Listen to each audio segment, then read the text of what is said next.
сәлеметсіздер ме? Пропискаға тұру үшін ең бірінші ЕГОВқа кіріп войти деп өзіміздің ЭЦП ключіміздегі парольді теріп кіреміз.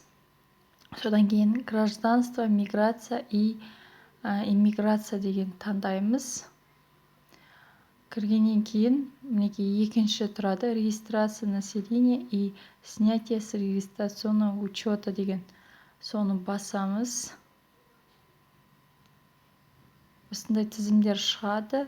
Соның ішінен прописка по месту жительства, яғни тұрғылықты жерімізге тіркелу. Ол үшін заказать онлайн деп басасыз. 3 шаг болады. Ең бірінші цель прибытия, яғни өзіңіз ішінен біреуін таңдайсыз.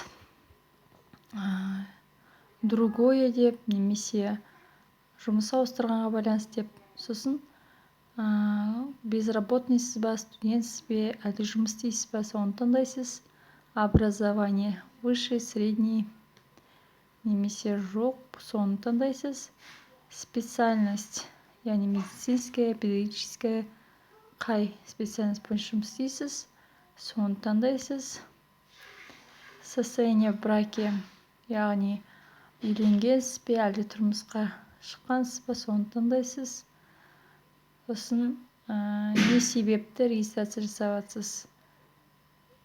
Тұрғылықты жеріңізді ауыстырған үшін, немесе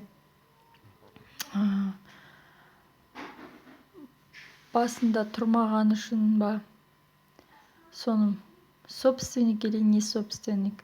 Мысалы, егер өз үйдің иесі өзіңіз болсаңыз, өзіңіздің собственник деп иеңізді жазасыз. Егер де өзіңіз болмасаңыз, яғни собственник деп адрес, қай жерге тіркелейін деп жатсыз, қай район, қай ембірші қала, район, сосын адресін толық жазасыз.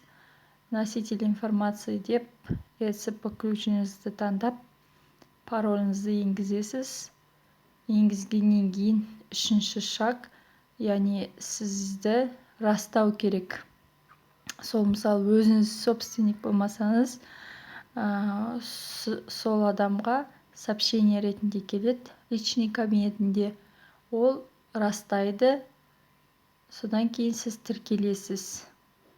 Ол үшін ол кісіге ЭЦП ключ, сосын ЕГОВқа кіретін компьютер және NCLR қосылу тұру керек.